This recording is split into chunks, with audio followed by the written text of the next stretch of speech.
setia untuk dilepaskan ke 8 pelari.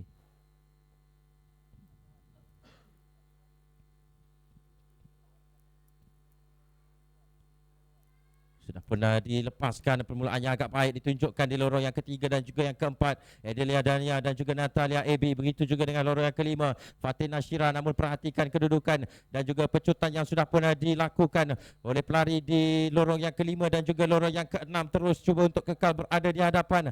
Fatin Nashira ketika ini di lorong yang kelima berada di kedudukan yang agak baik untuk berada di kedudukan yang pertama. 3 pelari yang berada di kedudukan paling hadapan menghampiri 200 meter yang seterusnya di sini untuk melepasi halangan demi halangan. Pecutan terus dilakukan. Satu lagi pintasan yang berjaya dilakukan di lorong yang kelima sebentar tadi oleh Fatin Nashira, terus memecut laju ke bahagian hadapan di lorong yang kelima. Perhatikan dia cuba meninggalkan pelari di lorong yang keenam, Siti Rokia Hashim, sedikit ketinggalan daripada Kedah dan dia mungkin kehilangan tempat di kedudukan yang kedua kepada pelari di lorong yang pertama dari Terengganu Novarisha Adriana, dan pelari di lorong yang kelima ini terus ke hadapan Fatin Nashira, kekal dengan kelajuan untuk tidak berdepan sebarang masalah, memenangi hit yang pertama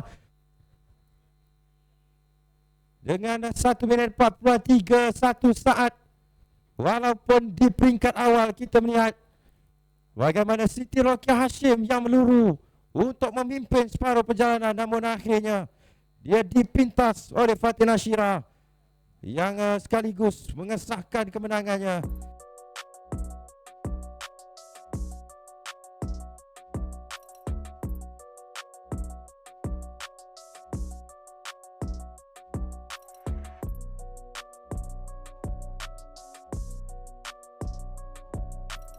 Tapi ini adalah keputusan penuh untuk hit yang pertama separuh akhir 400 meter berpagar wanita. Fatin Nashira 64.31 saat, Farisha Adriana 68.32, Siti Rokiah 69.80. Kedudukan yang ketiga, kedudukan keempat Vanessa Ong, kedudukan kelima adalah Dania, kedudukan keenam Natalia AB dan yang ketujuh Ros Aisyah untuk kedudukan yang terakhir. Dan kita akan melihat senarai penuh untuk hit yang kedua ini. Nurin Aira Rosdi dari Terengganu di lorong yang pertama.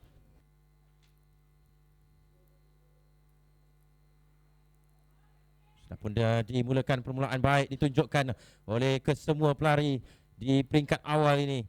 Akan cuba untuk menyusun langkah untuk berada di hadapan dan memperhatikan pecutan yang sudah pun mula dilakukan di lorong yang kelima itu. Perhatikan Rabiatul Adawiyah yang sudah pun berjaya memintas pelari-pelari yang lain. Begitu juga dengan Roshini Kanavel di lorong yang keempat.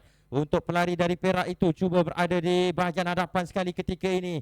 Sambil pelari di lorong pertama Nurin Aira sedikit perlahan untuk dia berada di kedudukan yang kedua, kehilangan tempatnya kepada Roshini Kanavel di lorong yang keempat. Dia semakin pantas menuju ke 100 meter yang terakhir, menghampiri selekor yang terakhir untuk Roshini Kanavel. 2-1-0 dari Perak, kekal berada di kedudukan yang pertama. Apakah dia mampu untuk mengekalkan kedudukan ini, mengekalkan kelebihannya? Sambil kita melihat Nur Najwa Arisha juga cuba untuk mengejar dari kedudukan yang kedua, tetapi lihat bagaimana Roshini Kanavel yang terus meluru laju untuk mencari garisan penamat untuk mendapatkan kemenangan yang pertama bagi acara 400 meter berpagar wanita. Dan tempat kedua untuk Nur Najwa Arisha dari Kelantan. 1 minit 7.74 saat yang dilakukan oleh atlet dari Perak ini untuk mengungguli hit yang kedua.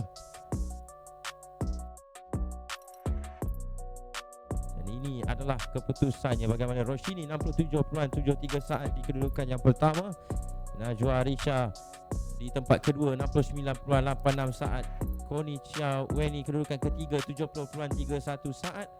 Nurin Aira kedudukan keempat 70.34 saat. Zatun Nadira kelima 71.48 saat.